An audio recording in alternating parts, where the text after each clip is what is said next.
ये कहानी उस समय की है जब मैं शहर में एक मकान मालिक के पास नौकरी करता था और मेरी दोस्ती मेरी मालकिन से हो गई। मेरा नाम समीर है और मैं एक दुकान में काम करता हूँ। बचपन में ही मेरे पापा का एक एक्सीडेंट में देहांत हो गया था। पापा के जाने के बाद घर की सारी जिम्मेदारी मुझ पर आ गई और मुझे 12वीं के बाद अपनी पढ़ाई छोड़नी पड़ी। इसके बाद में बाजार में एक कपड़ों की दुकान पर काम करने लगा। जिस दुकान पर मैं काम करता था उसके मालिक का नाम राजेश था। राजेश भाई की पत्नी का नाम पूनम था।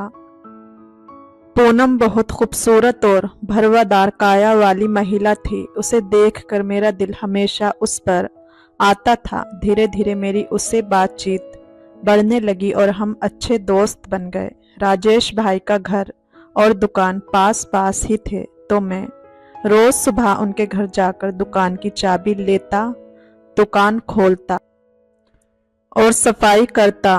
भाई बाद में दुकान पर आते थे। एक दिन जब मैं सुबह दुकान की चाबी लेने उनके घर गया तो भाभी ने दरवाजा खोला। उस वक्त भाई कहीं बाहर गए हुए थे। भाभी ने मुझे चाबी देते समय मेरा नाम पूछा, तेरा नाम क्या है? मैंने कहा, मेरा नाम समीर है।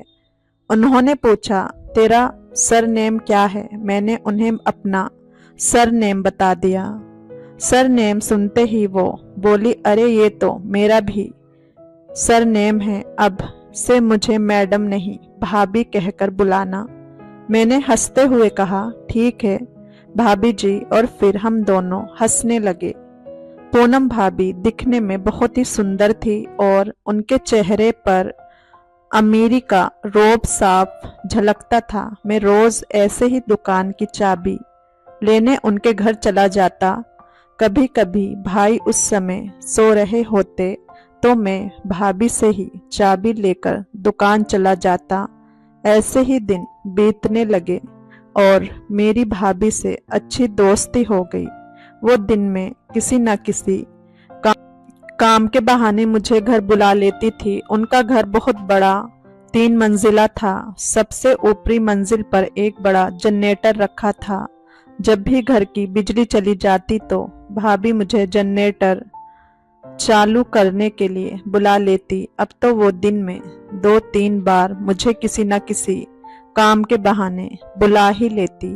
मुझे उनका इस तरह बहाने से अपने घर बुलाना बहुत अच्छा लगता था, क्योंकि पूनम भाभी इतनी खूबसूरत थी कि उन्हें देखकर मेरा मन कभी भरता ही नहीं था। वो मुझे दिन ब दिन और भी अच्छी लगने लगी।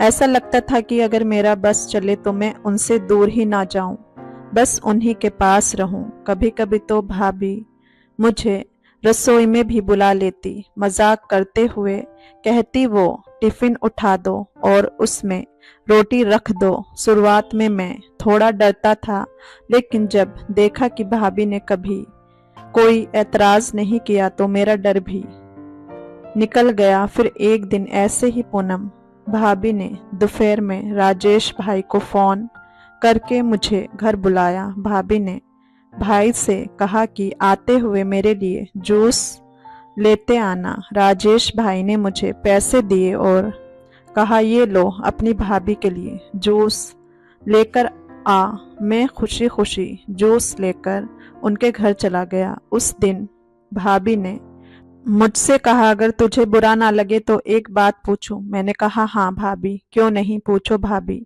बोली, तेरी कोई दोस्त नहीं है क्या? मैं शर्माते हुए बोला, नहीं भाभी, मेरी तो कोई दोस्त नहीं है। भाभी बोली, क्यों, तू इतना क्यूट है, तेरी कोई दोस्त क्यों नहीं है? मैं मायूस सा हो गया और बोला, भाभी मैं बहुत गरीब हूँ, गरीबों से कौन दोस्ती करता है? भाभी ने कहा, ऐसी कोई बात नहीं है, प्यार पैसे को देखकर थोड़ी ही किया जाता है। मैंने कहा, भाभी फिर सारे लोग आपके जैसे भी नहीं होते। भाभी ने कहा, तू दोस्ती करना चाहता है? मैंने कहा, हाँ भाभी, दिल तो मेरा भी बहुत करता है, पर क्या करूं? भाभी बोली, तू टेंशन मत ले, मेरी एक दोस्त है जो शहर में रहती है, मैं उसके साथ तेरे बारे में बात करूंगी। मैं मन ही मन बहुत खुश हो गया। इसके बाद मैंने भाभी से पूछा, मेरी तो आपने पूछ ली, पर अपनी भी बता दो। क्या भाई साहब आपको खुश रखते हैं? भाभी बोली, क्या बताऊं, बस ना खुश रखते हैं ना उदास रखते हैं। मैंने कहा, इसका क्या मतलब? भाभी ने कहा, तेरे भाई जब मुझे खुश करना चाहते हैं तब एकदम थक जाते हैं, फिर बस ऐसे ही परे मुंह करके लेट जाते हैं। मैंने कहा, तो भाई को कोई दवाई वगैरह दे दो। भाभी ने कहा, बहुत सी दवाइयाँ दे के देख ली, दवाइयों का भी कोई फायदा नहीं हुआ। अब तो बस ऊपर ऊपर से दिखावे के लिए खुश रहती हूँ, अंदर से तो मैं भी उदास ही रहती हूँ। मैंने कहा, कोई बात नहीं भाभी, दवाई वगैरह कभी तो काम करेगी। मुझे इस बात से ये समझ आ गया कि भाभी भी अंदर से अधूरी थी। भाई साहब बस नाम के ही मजबूत थे, अंदर से तो उनमें कुछ भी नहीं था। फिर कुछ दिन ऐसे ही बीत गए और भाभी ने कोई जवाब नहीं दिया। एक दिन दोपहर को जब भाभी ने मुझे सामान लाने के लिए बुलाया तो मैंने उन्हें दोस्त वाली बात याद दिलाई। उन्होंने एकदम याद करते हुए कहा, अरे हाँ, मैंने उससे पूछा था। मैं खुश होकर बोला, हाँ हाँ, तो उसने क्या कहा? भाभी बोली, यार क्या बताऊं, उसने मना कर दिया। मेरा दिल जैसे टूट कर बिखर गया। ये देखकर भाभी ने कहा, कोई बात नहीं, तू दिल छोटा ना कर, मैं तेरी जरूर किसी से दोस्ती करवा दूंगी। अपनी भाभी पर भरोसा रख। भैया हर रविवार को अपने गांव जाते थे, वहां उनकी काफी जमीन थी और खेती बाड़ी का हिसाब किताब करने के लिए उन्हें जाना पड़ता था। दुकान रविवार को बंद रहती थी, इसलिए मैं भी कभी न कभी घर के काम में हाथ बटाने के लिए भाभी की मदद करने उनके घर चला ही जाता था। ये सब देखकर भैया और भाभी को भी बहुत अच्छा लगता था और मैं उन्हें और भी पसंद आने लगा था। जब भी मैं भाभी से फिल्म देखने के लिए पैसे मांगता तो वो खुशी से मुझे पैसे दे देती थी। इन सब बातों से मुझे लगने लगा था कि भाभी भी मुझे पसंद करती है, लेकिन उनके सामने कहने की मुझसे हिम्मत नहीं थी। एक दिन शाम को जब घर की लाइट चली गई तो भाभी ने मुझे फोन करके जनरेटर चालू करने के लिए बुला लिया। जब जनरेटर चालू करके मैं वापस जाने लगा तो अचानक मेरे दिल ने कहा कि आज भाभी अकेली है। वैसे वो रोज ही अकेली होती थी, लेकिन आज मौका मुझे कुछ खास लगा कि मैं अपने दिल की बात कह ही दूं। पर कैसे कहूं ये समझ नहीं आ रहा था। पहले तो मुझे ये पता करना था कि उनके दिल में भी मेरे लिए कुछ है या नहीं। काफी सोचने के बाद मेरे दिमाग में एक आइडिया आया।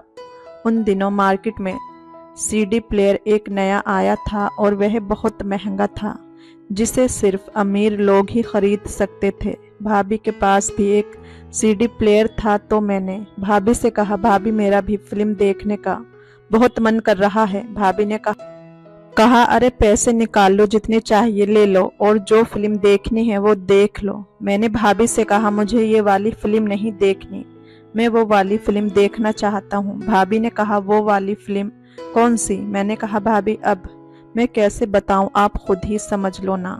भाभी बोली, बहाने मत बनाओ, जो कहना है साफ साफ कहो, मुझे वैसे कुछ समझ नहीं आ रहा।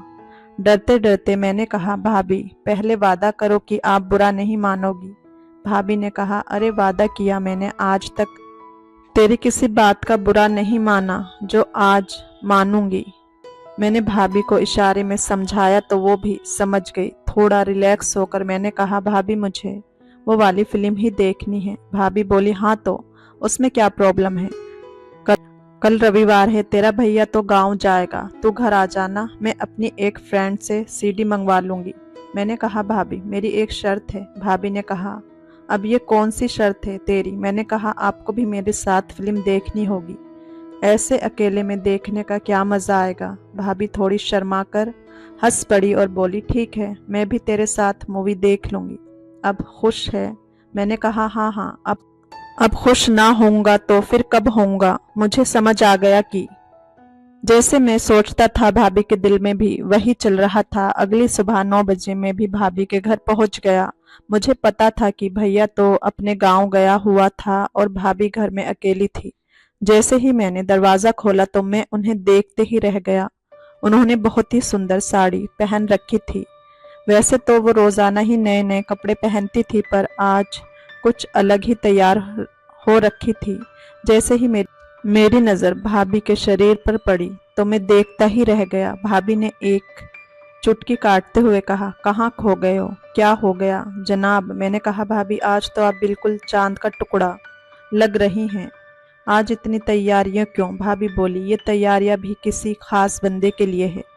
मुझे समझ आ गया कि वो किस खास बंदे की बात कर रही थी। भाभी मेरे लिए ही तैयार हुई थी। मैं मुस्कुराते हुए अंदर चला गया और भाभी से पूछा, भाभी सीडी का क्या हुआ, आपने मंगवा ली? भाभी ने कहा, सॉरी यार, मैंने एक दोस्त को कहा था कि एक मूवी की सीडी दे दे, लेकिन उसने कहा कि जो मूवी उसके पास थी वो ख़राब हो गई है।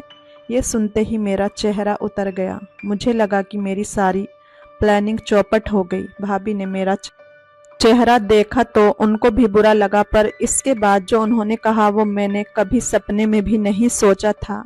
भाभी के चेहरे पर एक हल्की सी मुस्कान आई और उन्होंने कहा, अगर मूवी की सीडी नहीं है तो मैं तो हूँ ही, तो मूवी की सीडी में क्या देखेगा जब मुझे असल में अनुभव करने का मौका मिल सकता है। भाभी कहने लगी, जो कुछ मूवी में करते हैं, अगर मैं तुझे अपने साथ करने का मौका दूं तो तू करेगा। मुझे उस वक्त अपने कानों पर यकीन नहीं हो रहा था कि भाभी क्या कह रही है। मैंने थोड़ी देर सोचने के बाद जवाब दिया, भाभी आपकी बात के आगे कौन मना कर सकता है? भाभी हंसते हुए बोली, जवाब देने के काबिल कहाँ होगा तू, जब इतनी खूबसूरत औरत तेरे सामने खड़ी हो। इसके बाद हम दोनों एक दूसरे में खो गए। ऐसा लगा जैसे भाभी बहुत दिनों से इस चीज की चाह रख रही थी। उस रविवार का दिन मेरे लिए सबसे खास बन गया हो। जो कुछ मैं अपने मन में सोच रहा था वो सब हो गया। लगता है कि भगवान मुझ पर बहुत ही मेहरबान थे। उन्होंने फिल्म ना दिखाकर सामने बस भाभी को ही दे दिया और भाभी सीधे ही मान गई।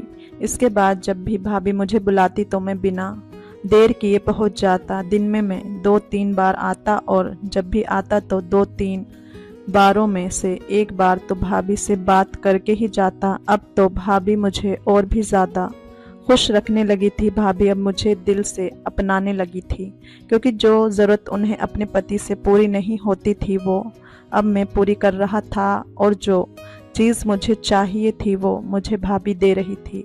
इस तरह हम एक दूसरे को खुश कर रहे थे और अपनी ज़िंदगी का मज़ा ले रहे थे। अब तो जैसे मेरी 5 उंगलियां घी में थी।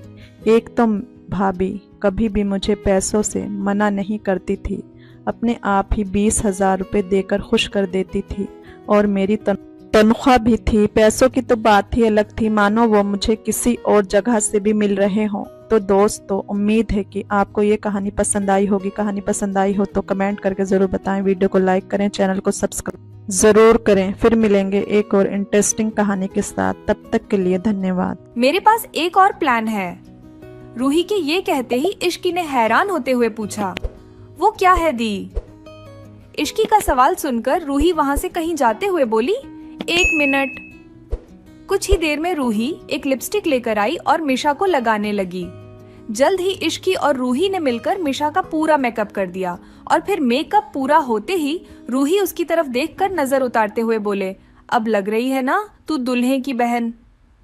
कुछ ही देर में इश्की, रूही और मिशा तीनों नीचे हॉल में आ चुके थे। आज पूरा सिंघानिया मैंशन लाइट से जगमगा रहा था। चारों तरफ सुंदर फूलों से डेकोरा टाइन किया हुए थी। हॉल के बीचों बीच मंडप बना हुआ था, जिसमें बैठे पंडित जी शादी की तैयारियां कर रहे थे। इस शादी को अटेंडेड करने के लिए देश के बड़े बड़े लोगों के साथ ही मीडिया वाले भी मौजूद थे। सभी लोग राजवीर की इस सडन शादी की अनाउंसमेंट से पूरी तरह शॉक में थे। यही वजह थी कि आज सभी न्यूज चैनल की हाईलाइट ये शादी ही थी। कोई भी राजवीर सिंघानिया की शादी मिस नहीं करना चाहता था। वहीं दूसरी तरफ इश्की, रूही और मिशा के नीचे आते ही वहां मौजूद सभी लोगों का ध्यान उनकी तरफ खींचा चला गया।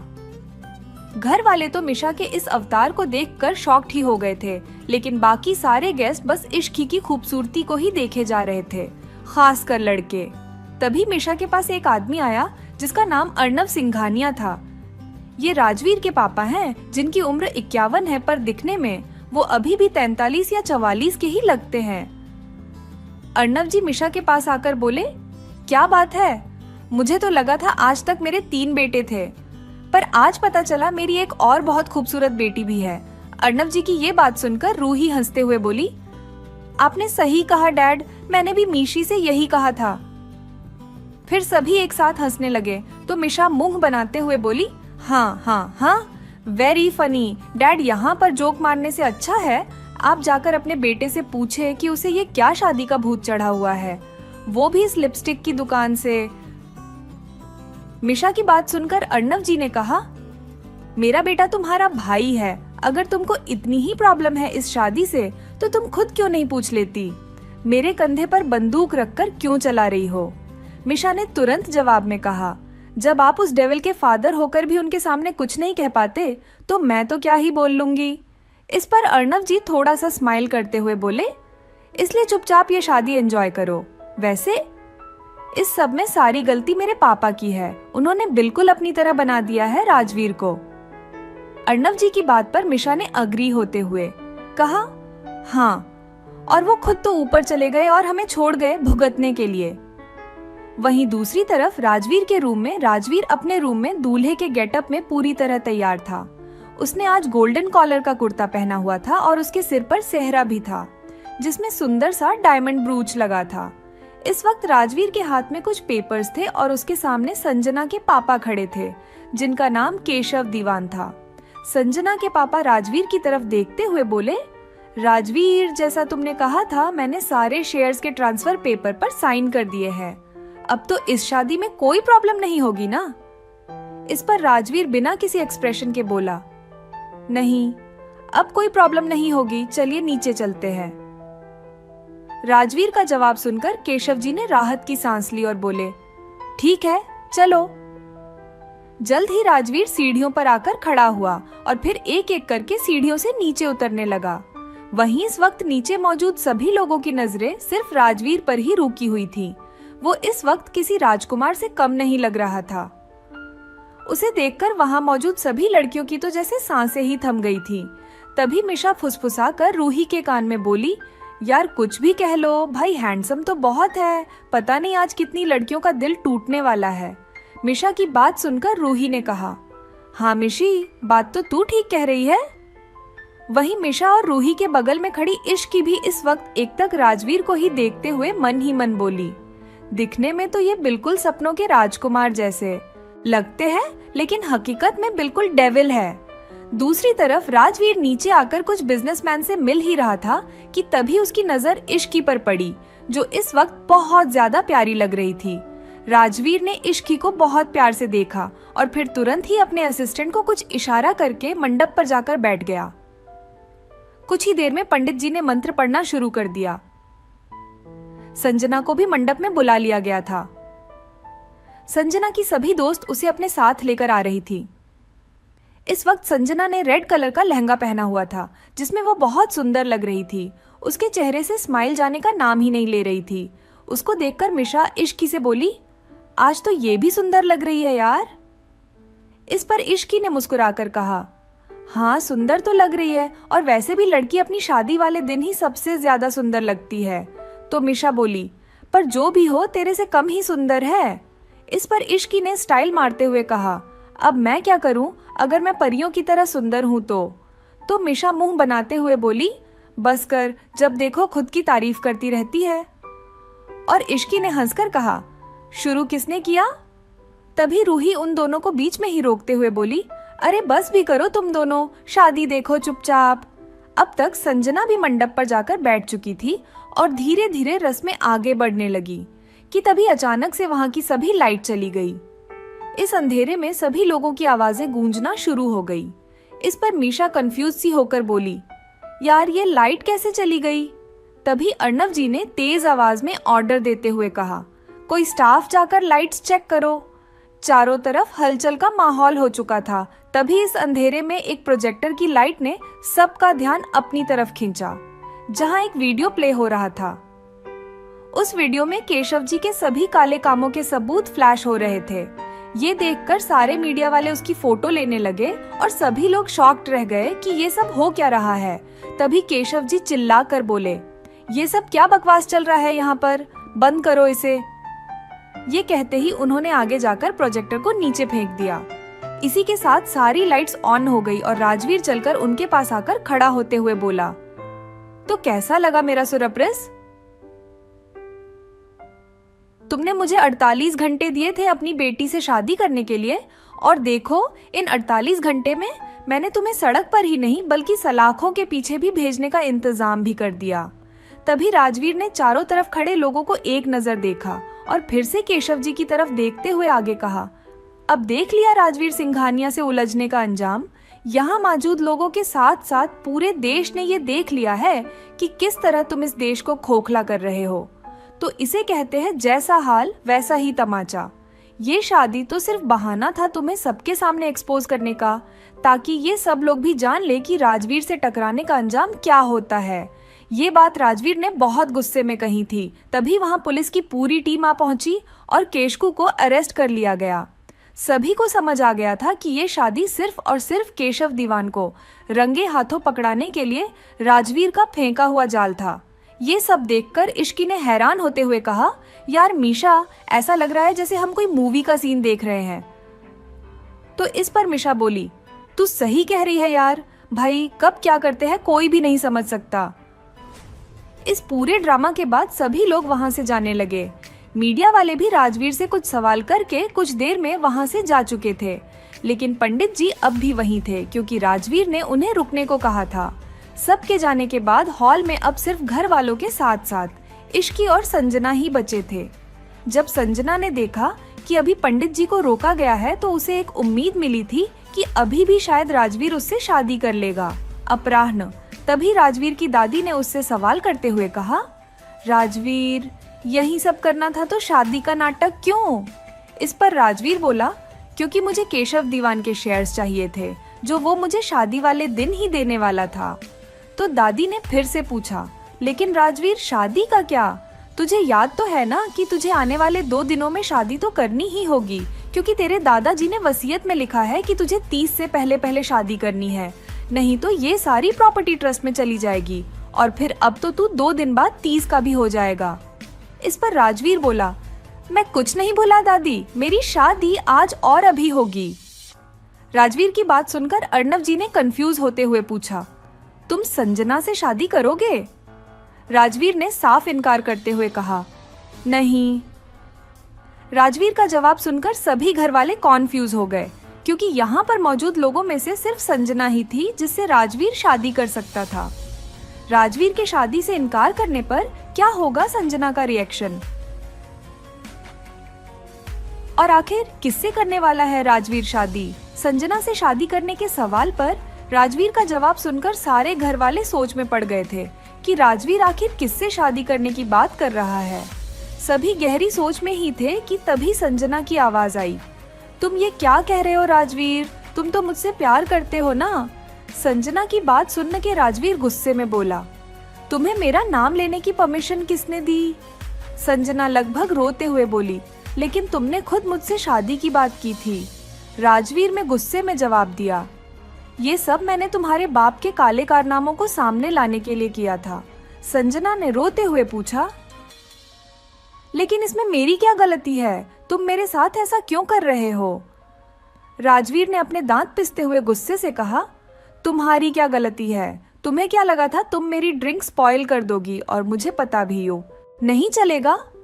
तुमने ये सब किया क्योंकि मैंने तुमको ऐसा करने दिया। तो अब तुमको अगर मेरे गुस्से से खुद को बचाना है तो यहाँ से निकल जाओ। राजवीर को इतने गुस्से में देखकर संजना वहां से चुपचाप चली गई। राजवीर के गुस्से से घर के भी सभी लोग डर चुके थे। तभी अर्णव जी बोले, राजवीर, अगर तुम्हें संजना से शादी नहीं करनी तो तुम किससे शादी करोगे? अर्णव जी की बात सुन के राजवीर इश्की की तरफ पलटा और उसकी तरफ चल दिया। ये देख के इश्की मिशा के कान में फुसफुसाकर बोली, ये डेविल हमारी तरफ क्यों आ रहा है? मिशा ने भी कंफ्यूज होते हुए कहा, मुझे क्या पता, मैंने तो आज कुछ भी नहीं किया। इश्की और मिशा बात कर ही रहे थे कि तभी राजवीर उनके सामने आया और इश्की का हाथ पकड़ के मंडप की तरफ लेकर जाने लगा। घर के सभी लोग ये देख के शॉक हो गए। इश्की को भी कुछ समझ नहीं आ रहा था कि ये सब हो क्या रहा है। वो तो राजवीर के गुस्से को देखकर कुछ बोल ही नहीं पा रही थी। तभी दादी जी हिम्मत करके बोली, राजवीर बेटा, ये क्या कर रहे हो? राजवीर एक वर्ड में जवाब देते हुए सीरियस टोन में बोला, शादी। राजवीर के इस जवाब को सुनकर सभी घर वाले चुप हो गए, क्योंकि राजवीर की बात के पीछे छुपे हुए गुस्से और इरिटेशन को सब समझ गए थे। तभी मिशा अपने मन में बोली, ओ गॉड, मेरी प्यारी दोस्त की आज बलि चढ़ने वाली है, मुझे कुछ तो करना चाहिए। मिशा राजवीर को रोकने के लिए कुछ कहने ही वाती थी कि तभी दादी ने उसका हाथ पकड़कर नामे सिर हिला दिया। मिशा चुपचाप खड़ी हो गई और राजवीर इश्की को लेकर मंडप में बैठ गया। राजवीर ने आते ही पंडित जी को मंत्र पढ़ने के लिए कहा और वहीं इश्की अपने मन में बोली, ये क्या हो रहा है मेरे साथ? मेरी शादी हो रही है, वो भी इस डेविल से। नहीं नहीं, ऐसा नहीं हो सकता, मैं जरूर कोई सपना देख रही हूँ। इश्की ये सब सोचते हुए मिशा की तरफ देखने लगी, जैसे वो कह रही हो कि बचाने मुझे।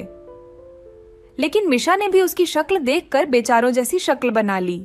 ये देख इश्की समझ चुकी थी कि अब कोई इस शादी को नहीं रोक सकता। तभी इश्की हिम्मत करके राजवीर में बोली, ये आप क्या कर रहे हैं मिस्टर सिंघानिया?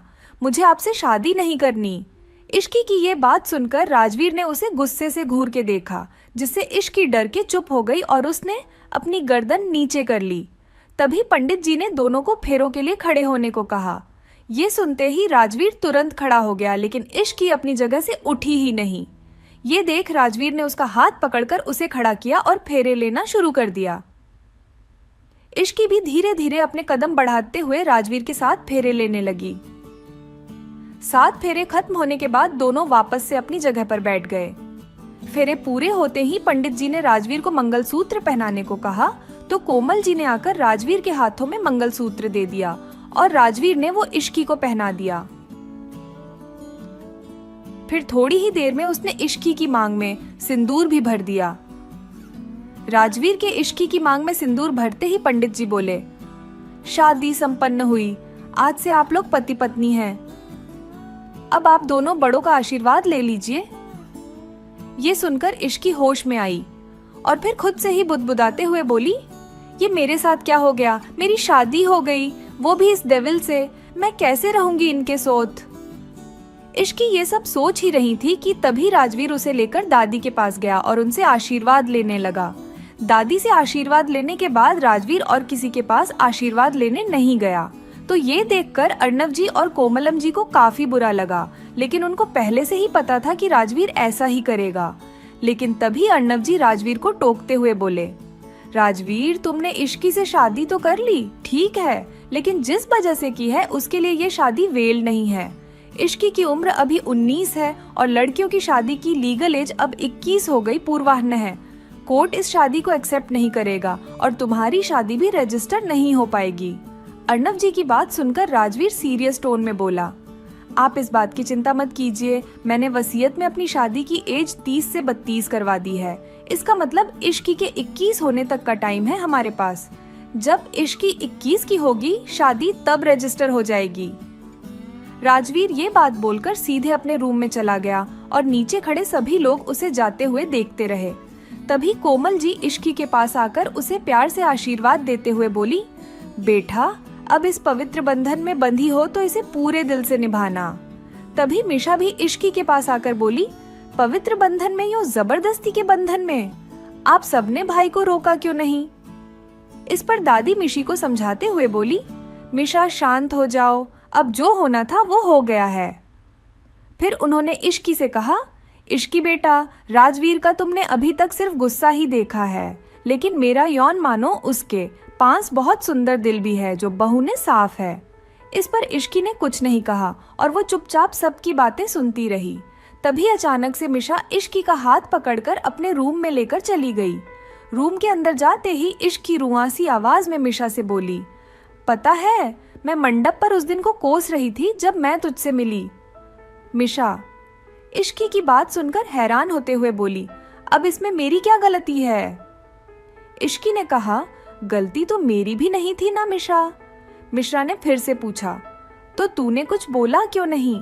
इश्की ने जवाब देते हुए कहा, बोला तो था, लेकिन उन्होंने ऐसे गुस्से से मुझे घूर के देखा कि मैं चुप हो गई। इस पर मिशा निराश होकर बोली, हाँ तो चुप होने का नतीजा देख ले, अब तू उनकी पत्नी बन गई है।